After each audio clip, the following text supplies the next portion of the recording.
Teraz pytanie, czy ktoś z Was już pracował z pluginami w Clodzie? To, co bardzo ważne jest i cały czas na tym Anthropic, w ogóle wszyscy chyba ostrzegają, żebyśmy nigdy nie instalowali skilli żadnych, których nie znamy. No bo taka sytuacja, że w jakiejś dużej firmie pani, która była odpowiedzialna za security w AI, pobrała jakiś plugin, który jej pobierał wszystkie sekrety i wysyłał do jakiegoś tam serwera i ona nawet o tym nie wiedziała, nie?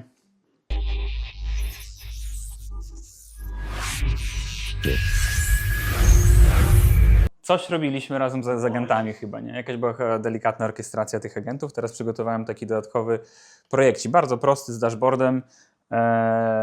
To jest projekt Django, który został wygenerowany przez Claudiusza i w zasadzie to jest tak, że on ma tam admin panel, to wszystko działa tylko i wyłącznie na localhoście, nie jest deployowane, nie ma żadnego dockera, miało być bardzo, bardzo prosto. Chodzi o to, że to jest dashboard, mamy jakieś projekty i taski do zrobienia.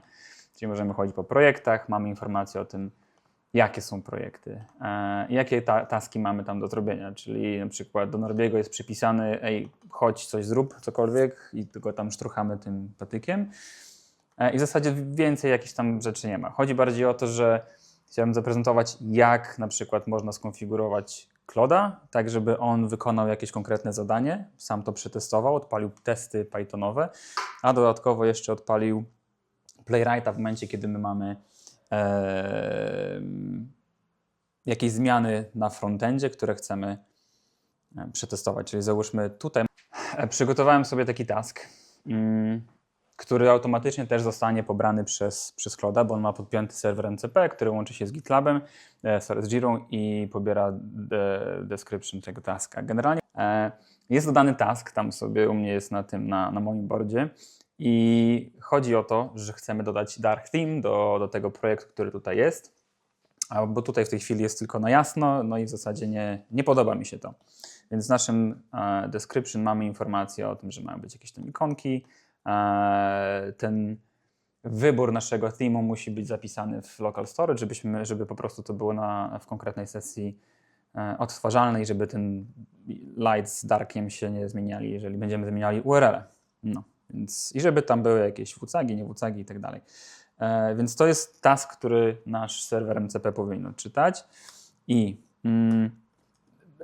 postanowiłem połączyć to troszeczkę z dwiema rzeczami, czyli to, co zrobi nasz cały Clod i jak to będzie wyglądało, jeżeli byśmy chcieli to szerować z kimś innym. I teraz tak, wszystko to, co zostało zrobione, to jest ten cały nasz projekt, ja delikatnie troszkę to powiększę. Mamy config, mamy output, który potem przedstawię, bo on powinien trafić do gitignora, ale to jest output, pomiędzy którymi jakby będą nasi agenci się komunikowali ze sobą. Czyli na przykład mamy agenta, który jest team managerem i mówi, co ma być zrobione. On wrzuca do outputu informację, co tam musi zrobić kolejny koder na przykład. Potem ten koder wrzuca feedback, że to zostało zaimplementowane, proszę to stestować. I kolejny na przykład tester przetestowuje to wszystko i tak dalej. I w tym outpucie dodatkowo jeszcze nasz playwright sobie odpali przeglądarkę, zobaczy, czy wszystko jest w porządku z naszym kodem, zrobi zdjęcie i będziemy mogli potem sobie to przejrzeć. To jest jedna z metod, jak my możemy na przykład mówić, jak agenci ze sobą rozmawiają. Drugą metodą jest takie, że po prostu agenci przysyłają do siebie kontekst. I to wszystko zależy od tego, jak sobie to ustawimy. Może być troszkę prościej ustawić, żeby przysyłali sobie kontekst, dlatego że wtedy oni sobie po prostu rozmawiają ze sobą, nie musimy żadnych plików trakować i tak dalej. Ale jeżeli coś nam się wykrzaczy w międzyczasie, to możemy stracić po prostu sesję i musimy na nowo robić ten cały projekt. Czytam to zadanie. No i dobra. I teraz tak, wszystko zawsze lądowało do Cloda, ale tutaj widzimy, że w tym Clodzie w zasadzie nie ma ani żadnych skilli, ani agentów, ani komend, nie ma w zasadzie nic. Teraz pytanie, czy ktoś z Was już pracował z pluginami w Clodzie? Nikt. Generalnie mamy coś takiego... O, no i pięknie. No i generalnie mamy coś takiego jak pluginy. I te pluginy możemy dodawać sobie lokalnie w naszym settings.json i to trafia oczywiście do Gita, potem możemy to reviewować. Ja na potrzeby tego naszego piątku dzisiejszego stworzyłem sobie plugin, który żyje tutaj. Jest kilka rzeczy, które my musimy zadbać o to, żeby taki plugin miał. I te pluginy możemy sobie szerować. Czyli załóżmy, że ja stworzę plugin jest po to, że możemy stworzyć szereg takich skilli plus agentów, którzy odpowiadają za coś konkretnego. Czyli na przykład my w BlueRider tworzymy plugin do marketingu, albo plugin do kodera frontowego, albo do backendowego. No i możemy sobie zainstalować taki plugin i mówimy, że wszyscy Blue Rider muszą tego używać. I żeby to było szerowalne, żeby to można było wykorzystać pomiędzy jednym, drugim, trzecim projektem, to wrzucamy do naszego Gita i wszyscy mogą do Cloda sobie... Okay? I teraz tak, jest kilka wymagań, już je zaraz wam pokażę.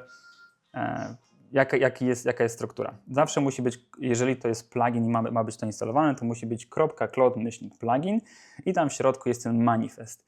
Jeżeli chcemy, żeby ten plugin trafił do marketplace'u, który jest potem takim, już wam pokażę, będzie łatwiej zobaczyć.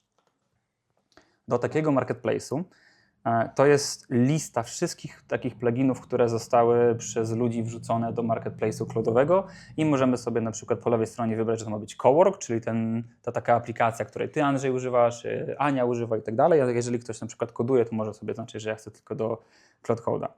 I tu mamy pluginy. I te wszystkie pluginy mają jakąś tam swoją nazwę, plus mają jakiś delikatny opis. I na przykład mogą mieć taki badge tutaj, że to jest Anthropic Verified i to są takie pluginy, które zostały zweryfikowane przez twórców Clouda. Mamy informacje o tym, ile jest instalacji i tak dalej. Jak wejdziemy do środka, to jest bardzo prosto, możemy sobie tutaj po prawej stronie kliknąć taki ikonkę kopiowania i dzięki temu mamy, tu wam pokażę na górze, komendę, którą możemy wkleić w naszym Clodzie, żeby ten plugin się zainstalował. I on automatycznie daje się do naszego Cloda i możemy wybrać, czy to ma być na przykład instalacja lokalna, czy to ma być dla całego projektu, czy to ma być globalna dla mojego użytkownika. On dodaje, jak wejdziemy na przykład tutaj w settingsach informacje, to jest extra known marketplaces, czyli na przykład jak ja zdefiniuję sobie jakiś plugin, który na przykład nie jest w marketplace, to ja mogę na przykład zrobić taki lokalny. To jest lokalny, żeby wam pokazać jakby, że jest kilka metod, bo możemy mieć z marketplace'a, czyli tam, gdzie teraz dopiero pokazywałem, możemy mieć własnego Gita i możemy mieć też lokalnie, który na przykład chcemy testować, ale nie chcemy go jeszcze nigdzie tam, że tak powiem, pushować. Da się na przykład, bo to jest Anthropic Verified i to jest Made by Anthropic. Jest tak, że wiele na przykład jest już dostawców, którzy zajmują się tylko i wyłącznie tworzeniem nowych pluginów. Da się to zrobić i to możemy wrzucić na przykład do takiego naszego Gita, gdzie mamy na przykład marketing plugin i to jest plugin, który żyje w naszym GitLabie. Ten konkretny plugin akurat instalują wszyscy, którzy mają Coworka, więc my na przykład tego pluginu nie jesteśmy w stanie zainstalować w Cloud Code, bo on nie ma na przykład tego marketplace.json. Ale my możemy tobie zainstalować jako administratorzy Cloud Coworka pluginy, które ty masz by default dostępne. Czyli na przykład widzimy, że ty zbyt dużo tokenów tam zużywasz, to ja mogę tobie włączyć Cavemana. Czyli taki plugin, który ogranicza ilość tokenów zużytych i jakby, które outputuje. Może trochę inaczej działać. Może nie kod, ale inaczej będzie działało, wiesz. Możemy też na przykład zrobić whitelistę pluginów, które możesz używać, nie? No, słuchajcie, to w międzyczasie, zanim przejdziemy dalej, ja poproszę, żeby on już coś tam działał. Gdzie ten Cloud? To jest tu? Więc ja mogę go odpalić, ja mogę robić do ticket i tam on chyba 152 miał, szybko rzucę okiem. 152. Czyli ja poproszę go, żeby on w tej chwili dodał, zrobił ten ticket CTO 152 i on teraz to, co powinien zrobić, to powinien zalogować się do GitLaba, pobrać ten description i tutaj wszystko widzimy, co on tam robi. Dobra, pobiera, czyli tutaj mamy informację o tym, jaki zrobił request, co pobrał, weź rozszerz. Znalazł jeden issue, czyli ten, który ja chcę zrobić. I on teraz będzie czytał, jakie mam pliki, co mam do zrobienia, będzie implementował. I zobaczcie, że jakby ja nie mam nic innego zainstalowanego poza tym, że mam informację o tym, jaki mam skill. Zaraz będzie się zmieniało, tak. Dobra, więc to, co ja mam w moim... po lewej stronie widzicie. Mam ten mój plugin i ten plugin ma kilka rzeczy. Pierwsza rzecz to jest, ma kilku agentów. Pierwszym agentem, takim najważniejszym, to jest taki team manager, który bierze, ma pełne flow zaimplementowane, nie? Czyli my mówimy, jaki jest pipeline, czy bierzemy ticket z Jira, musimy wyspawnować subagenta, czyli to będzie agent, który jest odpowiedzialny za kodowanie. Potem bierzemy review agenta, czyli ten agent, który skończy kodowanie, przekazuje kontekst do tego reviewera. I ten reviewer na przykład ma informację o tym, na co ma sprawdzać uwagę, czyli nie przeszły jakieś credentiale, nie wyciekły, żeby na przykład miał informacje o naszych najlepszych praktykach, bo na przykład możemy dołączać mu dodatkowy kontekst. Więc on tu teraz coś odpala testy, dobra, niech te testy sobie lecą. No i tak, pytałeś, co robi ten reviewer. On generalnie odpowiada za to, że czyta output implementation MD, czyli akurat ci agenci komunikują się przez pliki, te, o których mówiłem. Czyli jak mamy, gdzie jest sample project, jest output, ok, jeszcze go nie ma, bo jeszcze koduje pan coder. Generalnie to, co ma zrobić, to przeczytać implementation MD, co zostało zrobione, potem przez to przechodzi, czyta każdy plik, który został zrobiony, potem czyta CloudMD na wszelki wypadek, robi review i na koniec ma zrobić output tego swojego review. I on tam ma checklisty, a właśnie, to co bardzo ciekawe jest, super sprawdzają się checklisty, bo on wie, że musi sobie odhaczyć i jeżeli odhacza, to jest zrobione. Bo często jest tak, że on jak dostanie taki plain text, to traktuje go jako plain text i nie zawsze wszystko łapnie, a gdzieś tam ostatnio czytałem fajny artykuł, który mówi, że jak on ma checklistę, to przechodzi jedna po jednej i on jakoś tam lepiej z tym działa. Output format też ma napisać, co tam zostało zrobione. I dwie rzeczy, które są, on ma powiedzieć, czy approved, czy needs work. Jeżeli będzie na przykład approved, to będzie wiedział, że może przejść dalej do browser testera, jak tam ci idzie. The coder has finished implementing ticket. Output poszedł do implementation. Zobaczmy ten output, jest implementation i on tutaj mówi, co zostało zrobione. Jaki jest ticket, jakie pliki zostały zmienione, jaki był approach, co dodał i tak dalej. I powiedział, że przeszło 37 testów. Czyli to jest taki jakby jego bez tego pliku outputowego on by musiał przekazać ten kontekst bezpośrednio do kolejnego agenta. Co on teraz robi? Teraz to, co robi, to odpala Django na porcie 8000, dlatego że już mam pewnie odpalonego na 8000 ten swój projekt. I to, co on będzie chciał zrobić, to będzie chciał odpalić Playwrighta, żeby sprawdzić, czy zmiany, które Cloud wprowadził, trafiły na tą, powiedzmy, produkcję, czy do naszego kodu poprawnie. I w momencie, kiedy to się zadzieje, to powinniśmy tutaj w outpucie dostać screenshot. Co tam się zadziało? Exit codes. No, screenshots i zobaczmy dashboard. Ok, słuchajcie, mamy to. By default ten screenshot, który jakby z automatu odpala tą aplikację, to jest Light Team, czyli jak ja wejdę do swojego tu, to zwróćcie uwagę, że by default jest jasny, ale tutaj pojawiło się takie fajne słoneczko i ja mogę to kliknąć i to zobaczcie, że działa. I nawet jak zmieniamy karty, to śmiga. Te API to jest Django REST Framework, więc jakby nic tutaj więcej nie mamy. Więc nas do dokumentacji przyniesie. Więc jakby możemy robić nasze workflows tak, że mówimy, co ma być zrobione. Możemy odpalać serwery MCP, które dodatkowo coś testują, tak jak odpalenie Playwrighta. I on w tej chwili zrobił sobie screenshot i tak dalej. I to, co on zrobi teraz, to jeszcze na sam koniec ma informację o tym, żeby dodać komentarz do Jira, że jaka została zrobiona implementacja i co zostało przekazane dalej do review. Ja to otworzę, bo już chyba poszło.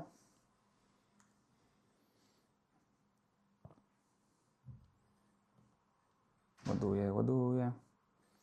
I jest wrzucony komentarz, czyli co zostało zaimplementowane, jaki jest pipeline status, jakie rzeczy zostały wprowadzone, czy wszystkie weryfikacje, które my chcieliśmy, żeby były tutaj, które są w opisie etykieta, w tym na przykład miejscu, te acceptance criteria zostały sprawdzone, czyli jest pass, verified i screenshot saved locally. Ten akurat serwer MCP do Jiry nie ma uploadu plików, dlatego ten screenshot nie został tu wysłany, ale można zrobić to w prosty sposób, po prostu kolując Jirę bezpośrednio na URL, ale wtedy musimy dać mu token. No, więc tak działa mniej więcej jakby ten cały flow. I to, co jeszcze chciałem pokazać, to jest właśnie o tym, jak pozamykam to. Jak te pluginy śmigają? Jakie mamy wymagania? I tak, by default zawsze wszystko lądowało u nas w tym .cloud i tam mieliśmy skille, komendy i tak dalej. Jeżeli mamy nasz plugin, no to wszystko ląduje w tym naszym głównym folderze, czyli mamy skills, commands, agents, serwery MCP, których możemy używać, serwery LSP, które na przykład pomagają nam w rozumieniu Pythona czy cokolwiek, jakieś skrypty binowe i settingsy oczywiście. I tak mniej więcej wygląda informacja o tym, jak wygląda plugin. Zawsze musimy dać name, możemy dać wersję, ale nie musimy tego robić. Często ludzie używają commita w tym miejscu. Ale to są wszystkie rzeczy, które możemy użyć. Nie musimy dawać tych informacji o skillsach, komendach i tak dalej. Możemy to dać, jeżeli na przykład mamy jakieś dodatkowe zagnieżdżenia, o których Claude nie wie. Ale jeżeli wszystko jest w tym samym folderze, co powinno być by default w dokumentacji, to nie musimy nic z tego robić. To, co bardzo ważne jest i cały czas na tym Anthropic, w ogóle wszyscy chyba ostrzegają, żebyśmy nigdy nie instalowali skilli żadnych, których nie znamy. No bo te skille mogą mieć skrypty bashowe. Jeżeli na przykład jakimś cudem klikniemy tak, możesz wykonywać basha, to załóżmy, że on przejdzie wam wszystkie foldery w twoim katalogu domowym, będzie szukał plików .env i będzie to wysyłał. Już niedawno była taka sytuacja, że w jakiejś dużej firmie pani, która była odpowiedzialna za security w AI, pobrała jakiś plugin, który jej pobierał wszystkie sekrety i wysyłał do jakiegoś tam serwera i ona nawet o tym nie wiedziała, nie? Więc ciekawie.